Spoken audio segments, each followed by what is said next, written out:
Bueno, buenas noches a todos. Empezamos un poquito tarde, hay mucho tráfico en la ciudad el día de hoy. Esperemos que esta plática les sea de utilidad a todos. La intención es hacer un poquito de conciencia en qué lugar nos encontramos actualmente en nuestro país sobre obesidad. Entonces vamos a empezar para dar un enfoque general de lo que es la obesidad en México. Tenemos esta gráfica donde para el año 2000, de acuerdo a la encuesta nacional de nutrición que se hizo por la Nacional de Salud Pública, México se ubica en el segundo lugar a nivel mundial, en una encuesta donde se realizó en adultos mayores de 20 años, con un índice de masa corporal de 30, México se ubicaba en el lugar número 2. Obviamente, a partir del 2000, ahorita estamos en el 2008, y muy probablemente México se esté acercando al primer lugar, muy cerquita de Estados Unidos, dado a que en nuestra población el índice de masa corporal cambia. Genéticamente somos favorecidos con una estatura muy bajita, ¿sí? Y el promedio de la población mexicana, a partir del índice de masa corporal 27, en muchos se considera ya obesidad grado 1. Tenemos algo por lo que todos estamos invadidos, por lo que todos consumimos, por los que todos estamos y somos grandes consumidores de una dieta alta en calorías y una dieta alta en bebidas azucaradas, no nada más refresco. Hablamos de jugos, hablamos de el típico e inofensivo Yakult que le damos a nuestros hijos, ¿sí? Que tiene una cantidad exagerada de hidratos de carbono, que tenemos a niños consumiendo un Yakult, que podemos estar tomando Yakults, los niños, no sé, 4 o 5, para los que tengan niños en casa. Mamá, ¿me puedo tomar un Yakult? Sí, tómatelo, no te va a pasar nada. Mamá, sí, tómatelo. Mamá, entonces, no nada más son los refrescos, ¿sí? Somos un gran consumidor, un país gran consumidor de refresco, pero sin embargo esto se acompaña de otras bebidas muy dulces. Y esto nos provoca que nuestra dieta actualmente la componemos o la consumimos con un 40% más de azúcares que hace 10 años. Y obviamente una dieta nutritiva en donde pueda ser balanceada, consumiendo verduras, frutas, pues ha decaído hasta en un menos 29% actualmente. Hay un problema en el cual quiero hacer énfasis, que es la obesidad infantil. Actualmente nuestros niños son obesos o tienen sobrepeso, ¿sí? Teníamos la creencia o la mala creencia de que el niño gordito era sano, ¿sí? De que al niño con sobrepeso va a crecer, su primera etapa de crecimiento después de los 6 años se le quita, ¿sí? O va a entrar a la adolescencia, seguro da el estirón y se le quita lo gordito. Desafortunadamente esto no pasa, ¿sí? En México actualmente el 20% de los niños están por arriba de la percentila 95. El 50% de los niños tienen una percentila por arriba de la 85. Y son niños sedentarios, son niños que no hacen ejercicio. Puede haber muchas condiciones lo cual provoque esto, pero estos niños llegan a ser adolescentes con exceso de peso, ¿sí? El cual pues nos provoca grandes, serios problemas en salud de estos niños. Tenemos ahorita registros de niños de 12 años, de 11 años, ya con diabetes mellitus tipo 2. Entonces ustedes imagínense la calidad de vida de estos niños a los 30 años. muy, muy mala. Hay estadísticas que nos están diciendo que los niños actualmente desarrollan el 70% menos de actividad física que hace 30 años. Obviamente la vida ha cambiado mucho, ¿sí? Pero el niño guardadito en casa, el niño que no delata, que vea televisión, el niño que le compramos el videojuego para que no nos delata mientras trabajamos o hacemos otras actividades, fomentamos esto. Hay alguna estadística que nos refiere que sentarnos a ver televisión durante 2 horas provoca un incremento de calorías de 2,000 calorías al día. Porque si nosotros hacemos lo mismo, podemos estar comiendo, o cuando vamos al cine, se han dado cuenta, vamos al cine y comemos, no nos damos cuenta que nos comemos. A los niños les pasa exactamente lo mismo. Y, obviamente, el riesgo de obesidad en niños aumenta por cada bebida azucarada consumida al día. Y no únicamente refresco, recuerdo, hay jugos y hay una infinidad de cosas con alto valor calórico que podemos estar tomando. ¿Cómo podemos clasificar la obesidad de una manera fácil, sencilla y que, bueno, a todos nos aplica? Mediante el cálculo del índice de masa corporal, tenemos que para los estándares, el sobrepeso se considera por arriba de 25 hasta 29.9, obesidad grado 1 de 30 a 34.9, obesidad grado 2 de 35 a 39.9 y obesidad grado 3 mayor a un índice de masa corporal a 40. Sin embargo, menciono, en la población mexicana esto cambia. Y cambia también en la talla que se maneje familiar, ¿sí? Podemos tener sobrepeso a partir de índice de masa corporal 27 en hombres y sobrepeso a partir de índice de masa corporal 26 en mujeres. Mujeres por arriba, por abajo de 1.55, el índice de masa corporal de 26 ya se considera sobrepeso. Ajá. Y en hombres por abajo de la talla de 1.65, el índice de masa corporal de 26 se considera sobrepeso. Obviamente todos sabemos calcular el índice de masa corporal, es el peso en kilos entre la talla en centímetros al cuadrado. Entonces, yo haría la pregunta, ¿ya todos se han calculado su índice de masa corporal? ¿No? Entonces, podríamos estar nosotros en... claro. Podríamos estar ubicándonos en alguna de estas, alguno de estos rangos, o también ubicándonos en una talla menor al promedio. ¿Cuáles son los riesgos de hablar de obesidad?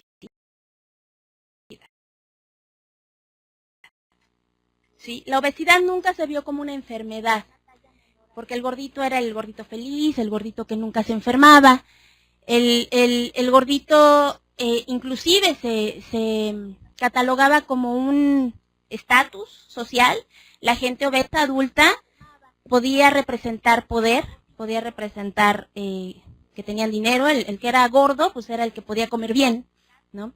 Y el que podía tener una relación entre ganancias económicas abundantes, había mucha comida en su casa, entonces podía representar un estatus de poder inclusive.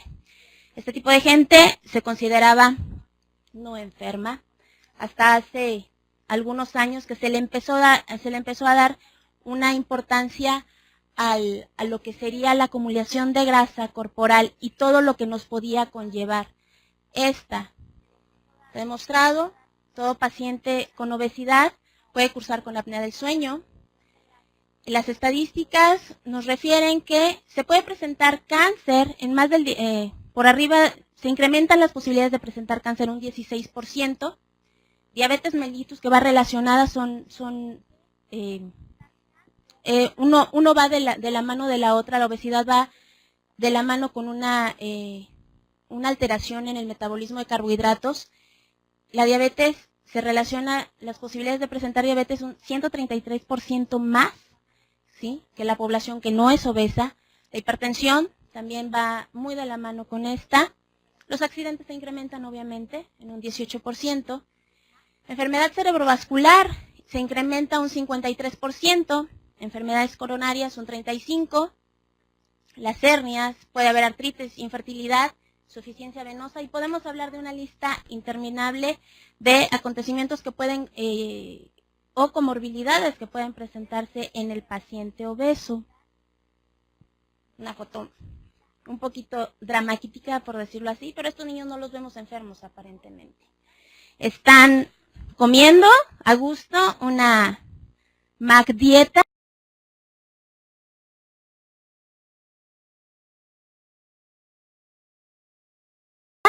dirían por ahí, ¿sí? En donde todo es super size, ¿sí? En donde el pedir el paquete más grande es lo que está de moda y es lo in. Ajá, y entonces voy y me como todo lo que me den por una módica cantidad, no sé, de 70, de 60, de 80 pesos, y nos alimentamos de esta manera, ¿sí? Entonces, estos niños obviamente, al rato, pues se van a reflejar como adultos enfermos, ¿no? Ustedes han ido, me imagino, todos hemos ido a restaurantes de comida rápida. Yo los invitaría a que hicieran el estudio, un análisis así. Fíjense ustedes, la gente que está comiendo en los restaurantes, ¿de qué tamaño es? En este tipo de restaurantes. A lo mejor iremos nosotros una vez al mes, o cada 15 días, o cada 3 meses. Pero hay gente que es asidua a este tipo de comidas.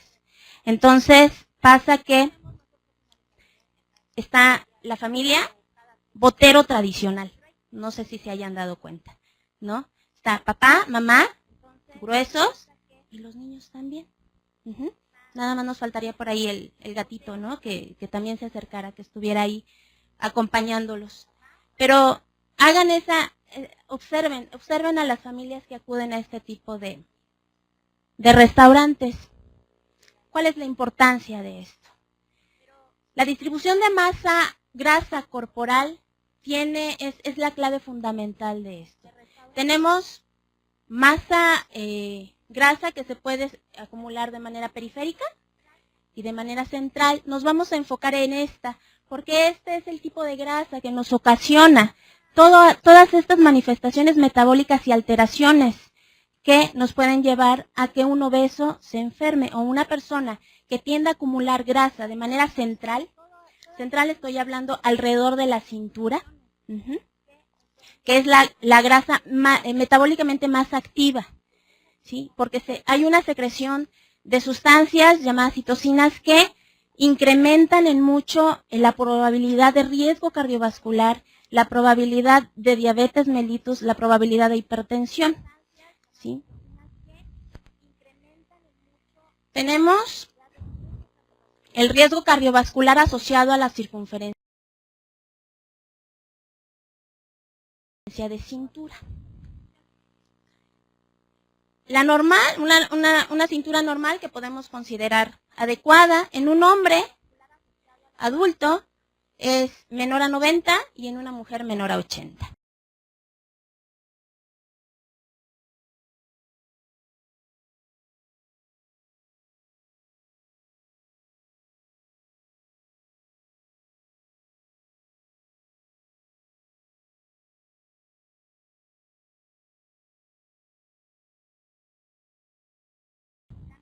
Teniendo estas medidas, ¿sí?, nosotros nos podemos considerar metabólicamente sanos, siempre y cuando no haya antecedentes familiares importantes para el desarrollo de enfermedad. Ajá. Pero si somos adultos que regularmente hacen algún tipo de actividad física, que tenemos una vida relativamente sana, que no tenemos alguna implicación genética que nos pudiera condicionar a enfermedad, esto nos tendría sanos metabólicamente. Se considera alto cuando la cintura sobrepasa de 90 a 102 en hombres y de 80 a 88 en mujeres. Y muy alto por arriba de 102 y por arriba de 80. Haría yo la pregunta nuevamente. ¿Nos hemos medido la cintura últimamente? ¿No? Entonces, sería muy bueno que hiciéramos el ejercicio. El hecho de no sentirnos enfermos no quiere decir que no tengamos un problema, ¿sí? Porque estas enfermedades se puede considerar una de las enfermedades silenciosas. No se va a manifestar hasta el momento en el cual tengamos una complicación. La obesidad central, como les mencionaba, tiene relación con el aporte calórico excesivo. Entre más calorías consumamos, entre más alimentos ricos en hidratos de carbono consumamos, esta es el tipo de grasa que se tiende a acumular alrededor de la cintura. Ay, ¿me pasas el anterior?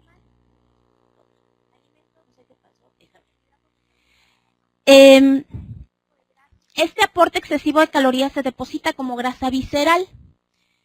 La grasa visceral tiene una alta tasa de lipólisis y libera factores que producen resistencia a la insulina, lo cual al mismo tiempo es acompañado por una hiperinsulinemia compensatoria. La hiperinsulinemia compensatoria nos va a estimular la lipogénesis y a su vez se crea un círculo vicioso. Entonces empezamos a tener manifestaciones metabólicas como es una resistencia a la insulina, en donde empieza a haber una alteración en la curva de tolerancia a carbohidratos, ¿sí? Empezamos a tener algo que se llama diabesidad, o se conoce como diabesidad, que es la obesidad acompañada con resistencia a la insulina. La mayoría de los obesos con distribución central de grasa en el cuerpo se presenta este tipo de alteración, lo cual es la antesala de una diabetes. Empieza a haber daño directo en la célula beta del páncreas.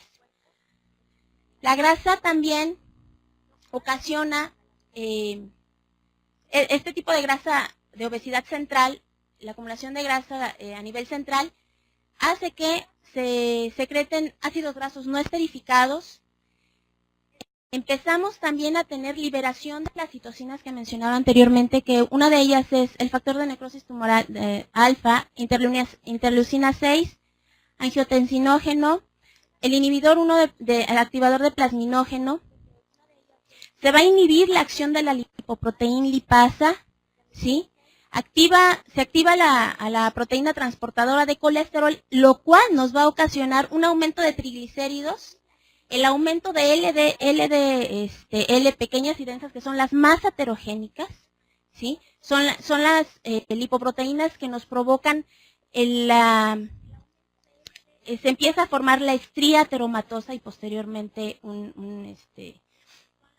una ateroesclerosis, y disminuye la lipoproteína HDL, que el colesterol de alta densidad, que como todos sabemos es el protector que nos va a ocasionar que no se llegue a acumular tanta lipoproteínas de baja densidad. Sin embargo, como está bajo y estas muy altas, pues no hace esa función. Todo esto se ocasiona con el inicio de la acumulación de tejido adiposo a nivel central. Tenemos síndrome metabólico. Todo esto se reúne con un nombre tal como es el síndrome metabólico. Todo el mundo hemos oído hablar de él.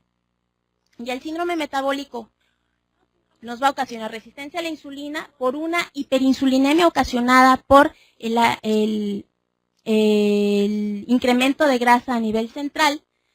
Va a haber una hiperlipidemia, hipertensión, el estado protrombótico y un estado proinflamatorio, ¿sí? Por la cantidad de citocinas que se secretan y por el estrés oxidativo que se va a empezar a ocasionar a nivel endotelial. Aquí, manera de resumir, tenemos en primera instancia una ingesta calórica excesiva asociada a un sedentarismo propio de muchos de nosotros. Si no nos movemos mucho, no hacemos gran cantidad de ejercicio, lo cual nos provoca una hiperglucemia, aumentan los ácidos grasos, aumenta la producción de radicales libres, ¿sí? Y lo cual nos ocasiona un estrés oxidativo a nivel celular.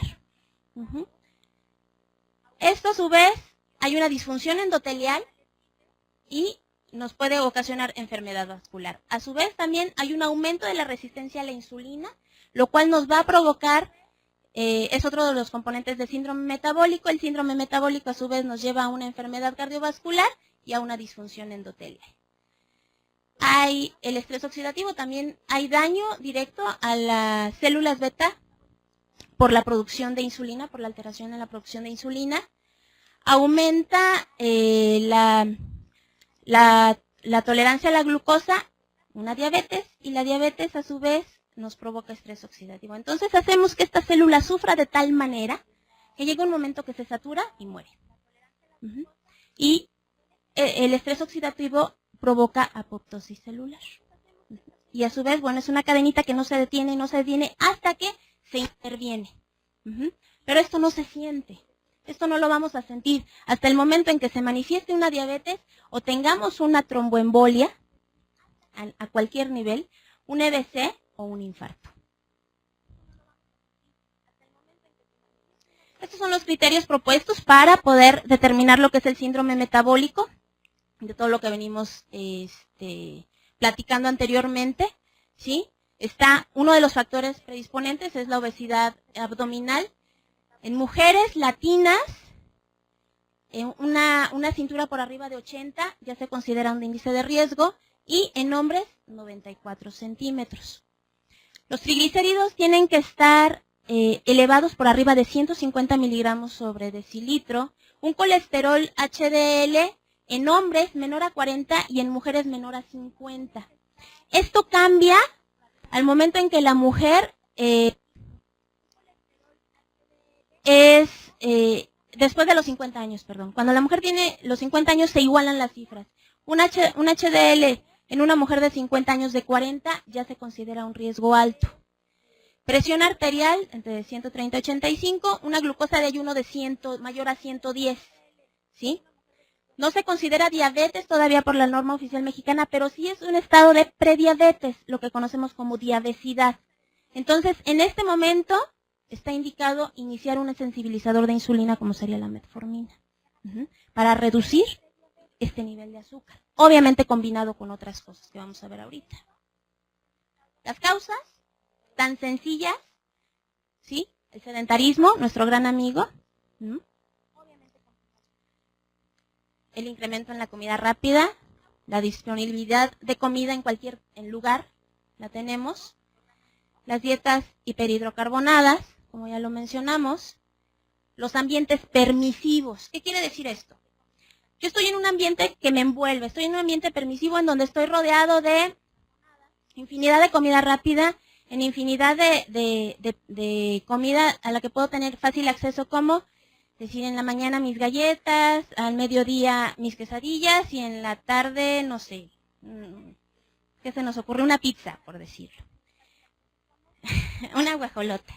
Si yo estoy dentro de un ambiente permisivo en donde tengo al alcance todas estas cosas, pero además tengo la predisposición para desarrollar la enfermedad, esta es la condición ideal para empezar a manifestarla. Y bueno, la ley del mínimo esfuerzo, ¿no? Ya no nos movemos, ¿sí? La moda es estar sentados y con el control remoto hago todo, ¿no? Es más, yo creo que algunas veces estamos tan cansados que llegamos a pensar, yo lo he llegado a pensar, ¿cómo no hay un control remoto para ver que me prendan el baño y ya no me paro, y una toalla que me seque, y no sé, cosas así que lo llegamos a pensar en algunos momentos por el nivel de vida que llevamos, ¿no? Tratamiento de esto. El tratamiento del paciente obeso debe de ser multidisciplinario, ¿sí? Porque está multienfermo de muchas cosas el paciente. No es posible que un solo médico se pueda hacer cargo de un paciente de este tipo de estas características. Para empezar, es un tratamiento que debe ser ubicado de manera conductual. Estamos inmersos en hábitos y costumbres milenarias, en donde el comer pan de muerto es una tradición. El que no come pan de muerto el 1 o el 2 de noviembre, bueno, no es mexicano, ¿no? El que no come rosca no es mexicano. El que no come tamales no es mexicano. O sea, tenemos una cultura de alimentos riquísima y vasta. Pero también genéticamente somos una población que somos más, estamos predispuestos a enfermarnos más por la acumulación de grasa que tendemos a tener los mexicanos. Entonces, esto hay que hacerle entender al paciente que hay que cambiar no nada más el hecho de la alimentación, sino toda una serie de cuestiones que nos acompañan o nos han acompañado durante toda la vida, ¿sí? Se divide en dos grandes grupos el tratamiento. Uno es el médico, el cual vamos a abordar al paciente de primera instancia haciendo un diagnóstico metabólico del paciente, ¿sí? Entonces vamos a ver que tenemos unas alteraciones metabólicas presentadas desde el sobrepeso hasta cualquiera de los grados de obesidad. Y el diagnóstico de manera metabólico es el más importante, porque es el que nos va a permitir darnos cuenta del grado de enfermedad del paciente. Entonces tenemos un sobrepeso metabólicamente descompensado o un sobrepeso metabólicamente compensado. Lo mismo pasa con las obesidades, cualquiera el grado de obesidad. De acuerdo a esto se van a empezar a dar tratamientos. Uno de los grandes manejos que tenemos establecidos, podemos empezar con un sensibilizador de insulina, en el caso de resistencia a la insulina, como sería la metformina. Damos 500 miligramos de metformina en un paciente para poder empezar a bajar esos niveles de glucosa por arriba de 110. Uno de ellos es este. Otro básico es la actividad física, ¿sí?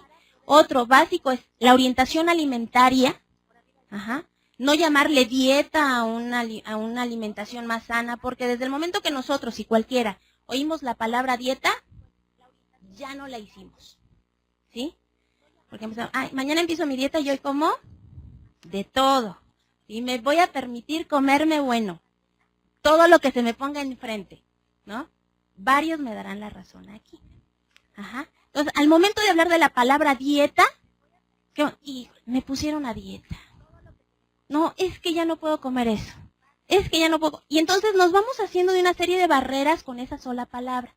Por eso al paciente es muy importante no manejarle esa palabra. Le vamos a manejar, es una orientación de tipo alimentario.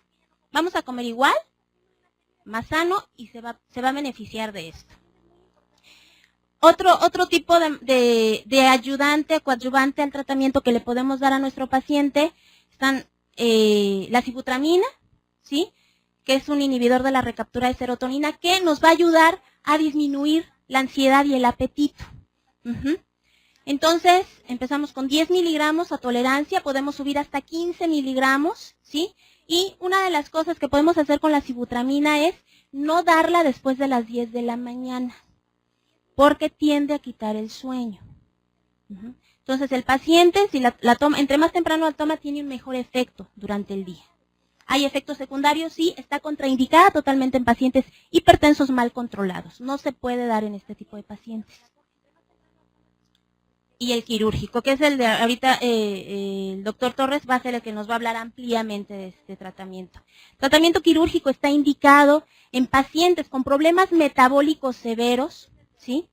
Y inclusive en pacientes con sobrepeso, con problemas metabólicos severos y en obesidad grado 2, en obesidad grado 3, pues está demostrado que es uno de los tratamientos o es el tratamiento que nos permite un adecuado manejo y control de este tipo de pacientes. Porque es un tratamiento a perpetuidad, siempre y cuando esté acompañado de todo lo demás. Porque para tener un éxito con este tipo de manejo en pacientes, es muy, muy importante que esté integrado con un manejo multidisciplinario. No se puede abandonar a un paciente que se opera, ahí te veo en 2 años a ver cómo te fue. No. Un paciente que está sometido a tratamiento quirúrgico tiene que tener un seguimiento estricto, tiene que tener un seguimiento por un equipo que lo esté cobijando. Y a grandes rasgos esta sería la introducción de la primera fase para entrar a lo que sería cirugía bariátrica. Y eso es todo.